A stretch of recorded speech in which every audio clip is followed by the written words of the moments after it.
Biografías de grandes cristianos. Juan Wesley.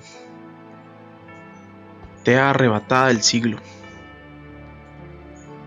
1703-1791. A medianoche el cielo estaba iluminado por el reflejo sombrío de las llamas que devoraban vorazmente la casa del pastor Samuel Wesley. En la calle la gente gritaba fuego, fuego. Sin embargo, adentro la familia del pastor continuaba durmiendo tranquilamente, hasta que algunos escombros en llamas cayeron sobre la cama de Hetty, una de las hijas de la familia. La niña despertó sobresaltada y corrió al cuarto de su padre, sin poder salvar absolutamente nada de las llamas. La familia tuvo que salir de la casa vistiendo apenas la ropa de dormir, en una temperatura helada. El ama, al despertarse con la alarma, sacó rápidamente de la cuna al menor de los hijos, Carlos. Llamó a los otros niños insistiendo que la siguiesen y bajó la escalera. Sin embargo, Juan, que solo tenía 5 años y medio, se quedó durmiendo. Por 3 veces la madre Susana Wesley, que estaba enferma, tentó en vano subir la escalera 2 veces. El padre intentó sin lograrlo pasar por en medio de las llamas corriendo, consciente del peligro inminente, junto a toda su familia en el jardín, donde todos cayeron de rodillas y suplicaron a Dios por la vida del niño que estaba dentro de la casa presa del fuego.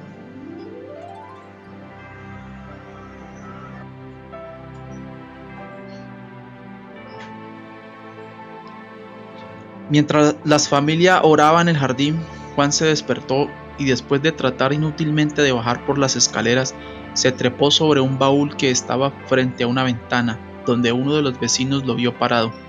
El vecino llamó a otras personas y concibieron el plan de que uno de ellos trepara sobre los hombros y un tercer hombre igualmente trepara sobre los hombros del segundo, hasta alcanzar a la criatura. De esa manera Juan se salvó de morir en la casa en llamas, rescatado apenas unos momentos antes de que el techo se desplomase con gran estrépito. Los valientes vecinos que lo salvaron llevaron al niño a los brazos de su padre. «Vengan, amigos», gritó Samuel Wesley al recibir a su hijito. «Arrodillémonos y demos gracias a Dios. Él me ha restituido a mis 8 hijos. Dejen que la casa arda, tengo recursos suficientes». 15 minutos más urde la casa, los libros, documentos y mobiliario ya no existían. Años después, en cierta publicación apareció el retrato de Juan Wesley, y al pie del mismo se veía la ilustración de una casa ardiendo, y junto a ella la siguiente inscripción: ¿No es este un tizón arrebatado del incendio? Zacarías 3:2. En los escritos de Wesley se encuentra la siguiente referencia interesante sobre ese histórico siniestro. El 9 de febrero de 1750, durante un culto de vigilia, cerca de las 11 de la noche, recordé que era precisamente ese el día y la hora en que 40 años atrás me habían arrebatado de las llamas. Aproveché entonces la ocasión para relatar ese hecho de la maravillosa providencia. Las alabanzas y las acciones de gracias se elevaron a los cielos, y fue muy grande el regocijo demostrado al Señor. Tanto el pueblo como Juan Wesley ya sabían para entonces por qué el Señor lo había librado del incendio. El historiador Lecky se refiere al gran avivamiento como la influencia que salvó a Inglaterra de una revolución igual a la que en la misma época dejó a Francia en ruinas. De los 4 personajes que se destacaron en el gran avivamiento, Juan Wesley fue el que más se distinguió. Jonathan Edwards, que nació en el mismo año que Wesley, falleció 33 años antes que este. George Whitefield, nacido 11 años después que Wesley, falleció 20 años antes que él. Y Carlos Wesley tomó parte efectiva en el movimiento por un periodo de 18 años solamente, mientras que Juan continuó durante medio siglo. Pero para que la biografía de este célebre predicador sea completa, es necesario incluir la historia de su madre Susana. En efecto, es como cierto biógrafo escribió: no se puede narrar la historia del gran avivamiento que tuvo lugar en Inglaterra del siglo pasado XVIII sin conceder una gran parte de la honra merecida a la madre de Juan y Carlos Wesley. no solamente debido a la educación que inculcó profundamente en sus hijos, sino por la dirección que le dio al avivamiento. La madre Susana era hija de un predicador, dedicada a la obra de Dios. Se casó con el eminente ministro Samuel Annesley. De los 25 hijos de ese enlace, Susana era la 24ª. Durante su vida siguió el ejemplo de su madre, empleando una hora de la madrugada y otra hora de la noche para orar y meditar sobre las Escrituras. Por lo que escribió cierto día, se puede apreciar cómo ella se dedicaba a la oración. Alabado sea Dios por todo el día que nos comportamos bien, pero todavía no estoy satisfecha, porque no disfruto mucho de Dios. Sé que aún estoy demasiado lejos de Él. Anhelo tener mi alma más íntimamente unida a Él mediante la fe y el amor. Juan fue el 15º de los 19 hijos de Samuel y Susana Wesley. Lo que vamos a transcribir escrito por la madre de Juan muestra cómo ella era fiel en mandar a sus hijos y a su casa después de sí. Génesis 18:19. Para formar la mente del niño, lo primero que se debe hacer es dominarle la voluntad. La obra de instruir su intelecto lleva tiempo y debe ser gradual, conforme a la capacidad de la criatura, pero la voluntad del niño debe ser subyugada de una vez y cuanto más pronto mejor. Después se puede gobernar al niño haciendo uso del razonamiento y el amor de los padres, hasta que el niño alcance una edad en que tenga uso de razón. El célebre comentarista de la Biblia Adam Clarke escribió lo siguiente acerca de Samuel y Susana Wesley y sus hijos. Nunca he leído ni he oído hablar de una familia como esta, a la cual la raza humana le deba tanto, y tampoco conozco ni ha existido otra igual desde los días de Abraham y Sara, y de José y María de Nazaret. Susana Wesley creía que el que detiene el castigo a su hijo aborrece, Proverbios 13:24, y no consentía que sus hijos llorasen en voz alta. Por eso, a pesar de que su casa estaba llena de niños, nunca había escenas desagradables ni alborotos en el hogar del pastor.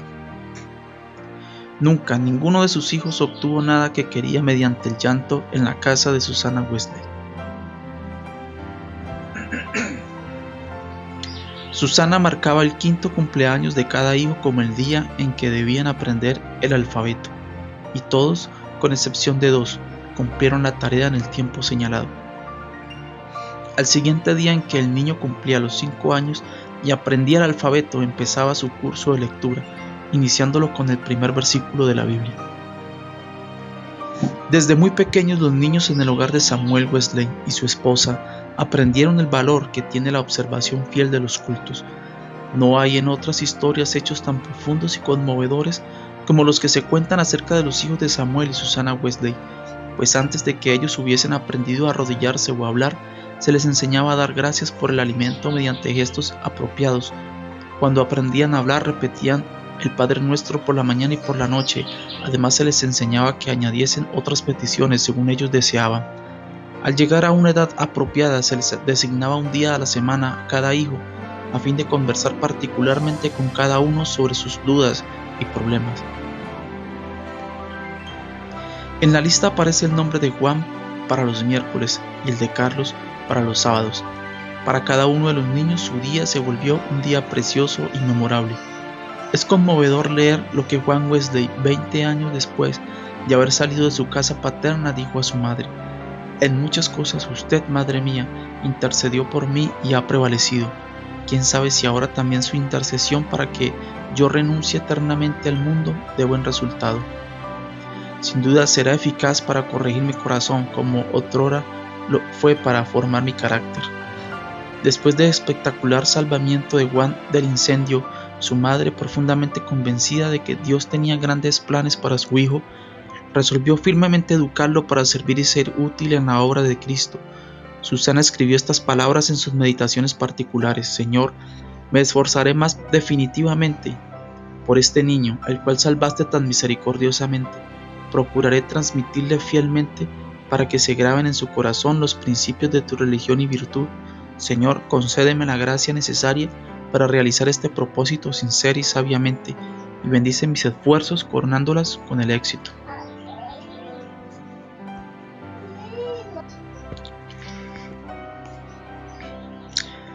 Ella fue tan fiel en cumplir su resolución, que a la edad de los 8 años Juan fue admitido a participar de la Cena del Señor. En el hogar de Samuel Wesley nunca se omitía el culto doméstico del programa del día. Fuese cual fuese la ocupación de los miembros de la familia o de los criados, todos se reunían para adorar a Dios. Cuando su marido se ausentaba, Susana, con el corazón encendido por el fuego del cielo, dirigía los cultos. Se cuenta que cierta vez, cuando la ausencia del esposo se prolongó más de lo acostumbrado, de 30 a 40 personas asistían a los cultos celebrados en el hogar de los Wesley, y el hambre de la palabra de Dios aumentó tanto que la casa se llenaba con las personas que de la vecindad se asistían a los cultos. La familia del pastor Samuel Wesley era muy pobre, pero mediante la influencia del duque de Buckingham consiguieron un lugar para Juan en la escuela de Londres. De esa manera el chico, antes de cumplir 11 años, se alejó de la fragante atmósfera de oración fervorosa para enfrentar las profías de una escuela pública. Sin embargo, Juan no se contagió en el ambiente pecaminoso que lo rodeaba. Además, continuó manteniéndose físicamente fuerte, gracias a que obedecía fielmente el consejo de su padre de que corriese 3 veces de madrugada alrededor del jardín de la escuela. De ahí en adelante fue norma de su vida cuidar del vigor de su cuerpo.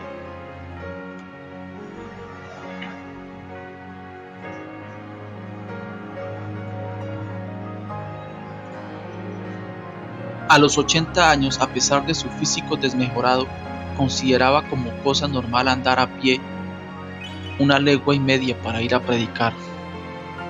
Sobre la influencia que Juan llegó a ejercer sobre sus colegas de la escuela, se cuenta lo siguiente. Cierto día el portero, al ver que los niños no estaban en la terraza de recreo, comenzó a buscarlos y los halló en una de las aulas, congregados alrededor de Juan. Este les estaba contando historias instructivas que los atraían más que el recreo.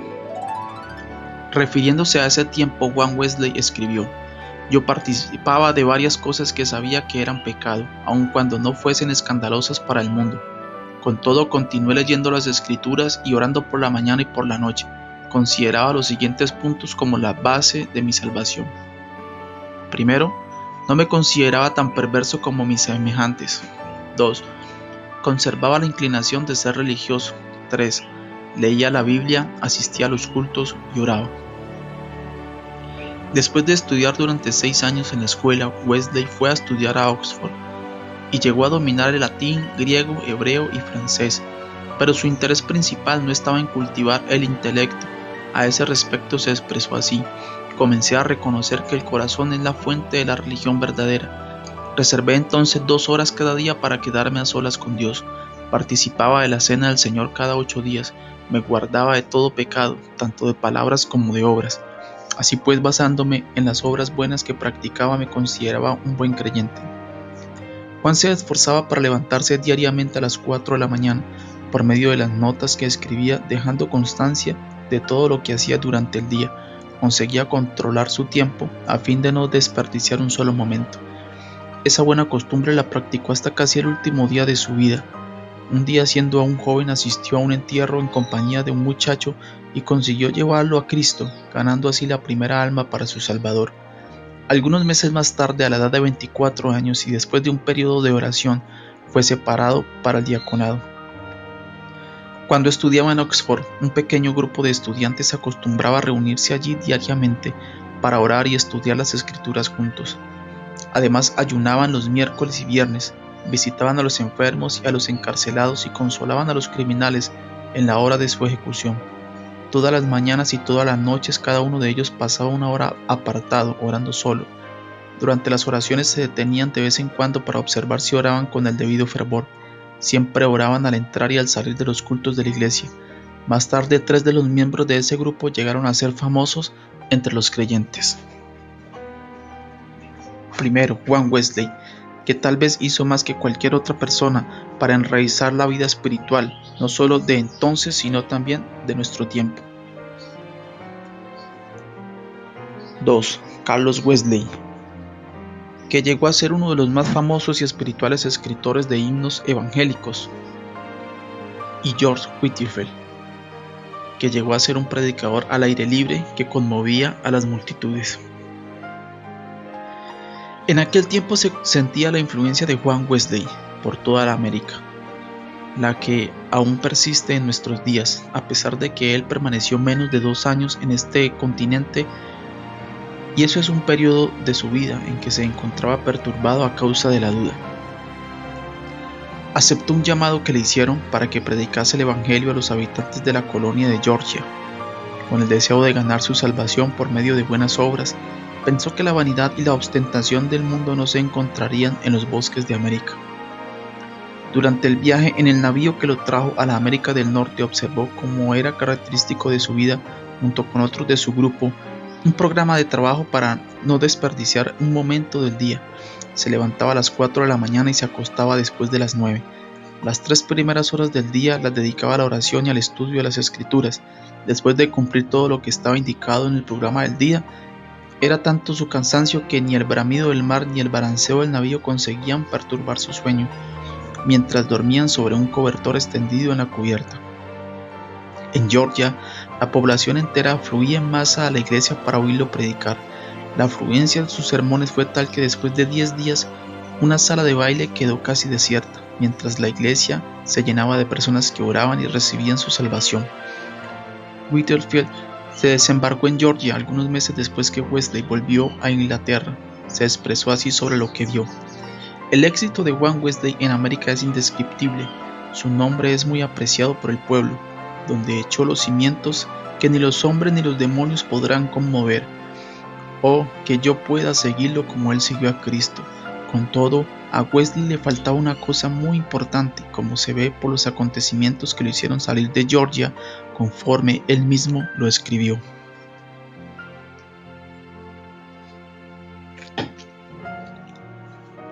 Hace casi 2 años y 4 meses que dejé mi tierra natal para ir a predicar a Cristo, a los indios de Georgia. Pero ¿qué llegué a saber? Vine a saber lo que menos me esperaba, que yo fui a América para convertir a otros, nunca me había convertido a Dios.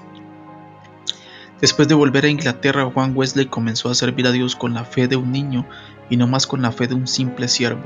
Acerca de este asunto, he aquí lo que él escribió. No me daba cuenta de que esta fe nos es dada instantáneamente, que el hombre podía salir de las tinieblas a la luz inmediatamente, del pecado y de la miseria a la justicia y al gozo del Espíritu Santo. Examiné de nuevo las Escrituras sobre este punto, especialmente los Hechos de los Apóstoles.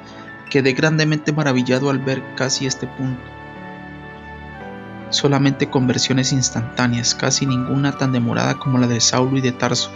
Desde entonces Wesley comenzó a sentir más hambre y sed de justicia, la justicia de Dios por la fe. Había fracasado, por así decir, en su primer intento de predicar el Evangelio en América, porque a pesar de su celo y bondad de carácter, el cristianismo que poseía era algo que había recibido por instrucción, pero la segunda etapa de su ministerio se destacó por un éxito fenomenal. ¿Por qué? Porque el fuego de Dios ardía en su alma. Había llegado a tener contacto directo con Dios mediante una experiencia personal. Relatamos aquí con sus propias palabras su experiencia en que el Espíritu testificó a su espíritu que era hijo de Dios, experiencia que transformó completamente su vida. Eran casi las 5 de la mañana hoy, cuando abrí el testamento y encontré estas palabras. Él nos ha dado preciosas y grandísimas promesas, para que por ellas llegaseis a ser participantes de la naturaleza divina. Segunda de Pedro 1:4. Antes de salir, abrí el testamento y leí estas palabras. No estáis lejos del reino de Dios. Anoche me sentí impelido a ir a Aldergeist. Sentí el corazón abrazado, confié en Cristo, solamente en Cristo, creí para la salvación.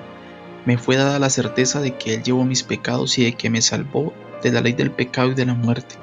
Comencé a orar con todas mis fuerzas y testifiqué a todos los presentes de lo que sentía en mi corazón. Después de esa experiencia en Aldersgate, Wesley aspiraba a bendiciones aún mayores del Señor conforme el Espíritu le dio para que escribiera. Suplicaba a Dios que cumpliese todas sus promesas en mi alma. No mucho tiempo después el Señor honró en parte este anhelo mientras oraba con Carlos Whitfield y cerca de otros 60 creyentes en Fetter Lane. Son de Juan Wesley estas palabras también. Eran cerca de las 3 de la mañana y nosotros continuábamos perseverando en nuestras oraciones. Romanos 12:12. Cuando nos sobrevino el poder de Dios de tal manera que exclamamos impulsados por un gran gozo y muchos de los presentes cayeron al suelo. Luego, cuando pasó un poco el temor y la sorpresa que sentimos en presencia de su majestad, exclamamos en una sola voz: Te alabamos, oh Dios, te aceptamos como nuestro Señor. Esa unción del Espíritu Santo dilató grandemente los horizontes espirituales de Wesley. Su ministerio se volvió excepcionalmente fructífero y él trabajó ininterrumpidamente durante 53 años, con el corazón abrazado por el amor divino. Un pastor predica un promedio de 100 veces por año, pero el promedio de Juan Wesley fue de 780 veces por año durante 54 años. Ese hombrecito, cuya altura era de apenas 1 metro y 66 centímetros, que pesaba menos de 60 kilos, se dirigió a grandes multitudes y bajo las mayores tribulaciones, cuando las iglesias le cerraron las puertas, se dirigió para predicar al aire libre. A pesar de enfrentar una apatía espiritual casi general en los creyentes y una ola de perversión y crímenes extendida por todo el país, afluían multitudes de 5 a 20,000 personas para escuchar sus sermones. Era común en esos cultos que los pecadores se sintieran tan angustiados que llegaban a gritar y a gemir. Si célebres materialistas tales como Voltaire y Thomas Paine gritaron convencidos al encontrarse con Dios en el lecho de muerte, no es de admirarse que centenares de pecadores gimiesen, gritasen y cayesen al suelo como muertos, cuando el Espíritu Santo les hacía sentir la presencia de Dios. Era así como multitudes de perdidos se convertían en nuevas criaturas en Cristo Jesús en los cultos de Juan Wesley.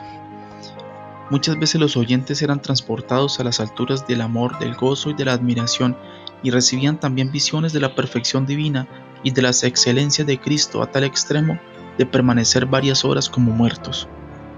Apocalipsis 1:17. Como todos los que invaden el territorio de Satanás, los hermanos Carlos y Juan Wesley tuvieron que sufrir terribles persecuciones.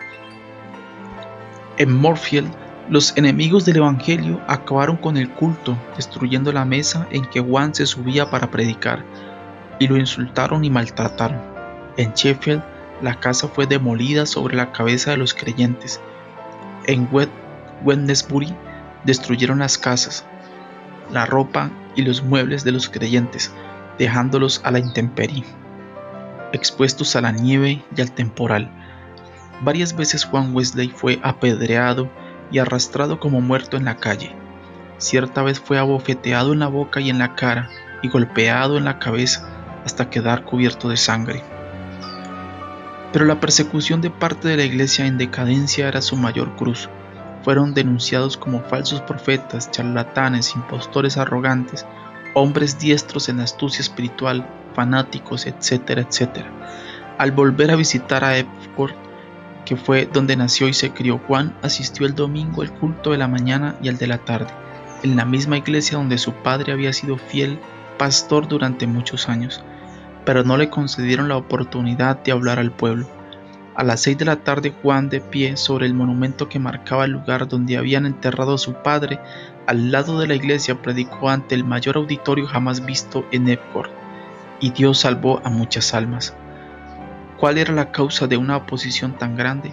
Los creyentes de la iglesia durmiente alegaban que se debía a sus predicaciones sobre la justificación por la fe y la santificación.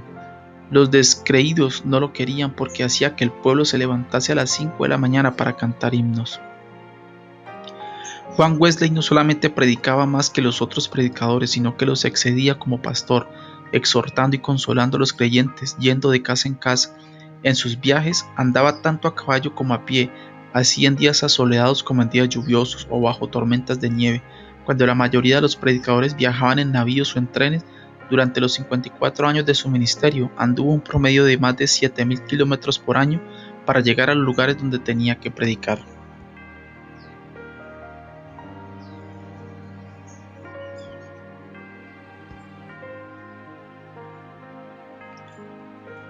Ese hombrecito que caminaba 7000 kilómetros por año aún tuvo tiempo para la vida literaria. Leyó no menos de 1200 volúmenes, la mayor parte de ellos mientras andaba a caballo. Escribió una gramática hebrea, otra latina y otra más de francés e inglés. Sirvió durante muchos años como redactor de un periódico de 56 páginas. El diccionario completo de la lengua inglesa que él compiló fue muy popular y su comentario sobre el Nuevo Testamento todavía tiene una gran circulación.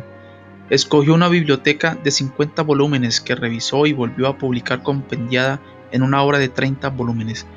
El libro que escribió sobre la filosofía natural tuvo una gran aceptación entre el ministerio. Compiló una obra de 4 volúmenes sobre la historia de la Iglesia. Escribió y publicó un libro sobre la historia de Roma y otro sobre Inglaterra. Preparó y publicó 3 volúmenes sobre medicina y 6 de música para los cultos. Después de su experiencia que tuvo lugar en Fetter Lane, él y su hermano Carlos escribieron y publicaron 54 himnarios. Se dice que en total escribió más de 230 libros. Ese hombre de físico endeble, poco antes de cumplir 88 años, escribió: hasta después de los 86 años no he sentido ningún achaque propio de la vejez. Mis ojos nunca se nublaron ni perdí mi vigor. A los 70 años predicó ante un auditorio de 30.000 personas al aire libre y fue escuchado por todos. A los 86 años hizo un viaje a Irlanda, donde además de predicar 6 veces al aire libre, predicó 100 veces en 60 ciudades. Uno de los oyentes, al referirse a Juan Wesley, dijo: su espíritu era tan vivo como a los 53 años cuando lo encontré por la primera vez. Su salud atribuyó a la observancia de las siguientes reglas. Primero, al ejercicio constante y al aire fresco. 2. Al hecho de que nunca ni enfermó ni con salud, ni en tierra ni en el mar perdió una noche de sueño desde su nacimiento. 3. A su fácil disposición para dormir, de día o de noche, al sentirse cansado. 4. A levantarse por más de 60 años a las 4 de la mañana. 5. A la costumbre de predicar siempre a las 5 de la mañana durante más de 50 años. 6. Al hecho de que casi nunca sufrió dolores, desánimo o enfermedad de cuidado durante toda su vida. No nos debemos olvidar de la fuente de ese vigor de Juan Wesley. Pasaba 2 horas diarias o más en oración. Iniciaba el día a las 4 de la mañana. Cierto creyente que lo conocía íntimamente escribió así acerca de él: consideraba la oración como lo más importante de su vida y lo he visto salir de su cuarto con el alma tan serena que ésta se reflejaba en su rostro, el cual brillaba. Ninguna historia de la vida de Juan Wesley estaría completa si no se mencionasen los cultos de vigilia que se realizaban una vez por mes entre los creyentes. Esos cultos se iniciaban a las 8 de la noche y continuaban hasta después de la medianoche, o hasta que descendiese el Espíritu Santo sobre ellos. Tales cultos se basaban en las referencias que hace el Nuevo Testamento a noches enteras pasadas en oración. En efecto, alguien hizo el siguiente comentario sobre este asunto: se explica el poder de Wesley por el hecho de que él era un homo unius libri, es decir, un hombre de un solo libro, y ese libro era la Biblia. Wesley escribió poco antes de su muerte: hoy pasamos el día en ayuno y oración para que Dios extendiese su obra. Solamente nos retiramos después de una noche de vigilia en la cual el corazón de muchos hermanos recibió un gran consuelo. En su diario, Juan Wesley escribió, entre otras cosas, lo siguiente sobre la oración y el ayuno: cuando yo estudiaba en Oxford, ayunábamos los miércoles y los viernes, como hacían los creyentes primitivos en todos los lugares. Epifanio 310 al 403 escribió: ¿quién no sabe que los creyentes del mundo entero ayunan los miércoles y los viernes? Wesley continuó: no sé por qué ellos guardaban esos 2 días, pero eso es una buena regla. Si a ellos les servía, también a mí. Sin embargo, no quiero dar a entender que esos 2 sean los únicos días de la semana para ayunar, pues muchas veces es necesario ayunar más de 2 días. Es muy importante que permanezcamos solos y ante la presencia de Dios cuando ayunamos y oramos, para que podamos percibir la voluntad de Dios y Él pueda guiarnos. En los días del ayuno debemos hacer todo lo posible para permanecer alejados de nuestras amistades y de las diversiones, aun cuando éstas sean lícitas en otras ocasiones. El gozo que sentía al predicar al aire libre no disminuyó con la vejez. El 7 de octubre de 1790 predicó por última vez de esa manera sobre el texto: el reino de Dios se ha acercado, arrepentidos y creed en el Evangelio. La palabra se manifestó con gran poder y las lágrimas de la gente corrían en abundancia. Uno por uno sus fieles compañeros de lucha, inclusive su esposa, fueron llamados para el descanso. pero Juan Wesley continuaba trabajando. A la edad de 85 años, su hermano Carlos fue también llamado, y Juan se sentó ante la multitud, cubriendo el rostro con las manos, para esconder las lágrimas que le corrían por el rostro.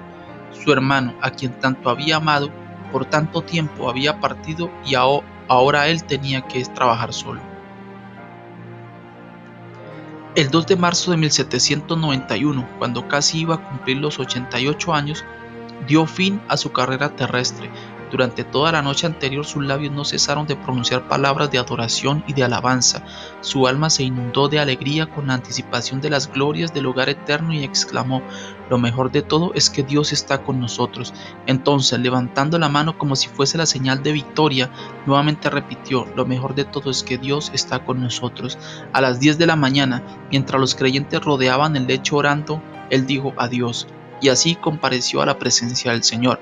Un creyente que asistió a su muerte se refirió a ese acto de la siguiente manera: "La presencia divina se sentía sobre todos nosotros. No existen palabras para describir lo que vimos en su semblante. Mientras más lo contemplábamos, más veíamos reflejado en su rostro parte del cielo indescriptible". Se calcula que 10.000 personas desfilaron ante su ataúd para ver el rostro que tenía, una sonrisa celestial. Debido a la enorme multitud que afluyó para honrarlo, fue necesario enterrarlo a las 5 de la mañana. Juan Wesley nació y se crió en un hogar donde no había abundancia de pan. Con la venta de los libros que escribió, ganó una fortuna con la cual contribuía a la causa de Cristo. Al fallecer, dejó en el mundo 2 cucharas, una tetera de plata, un abrigo viejo y decenas de millares de almas salvadas en una época de tétrica decadencia espiritual. La tea que fue arrebatada del fuego de Ipworth comenzó a arder intensamente en Aldersgate y Fetter Lane, y desde entonces continúa iluminando millones de almas en el mundo entero.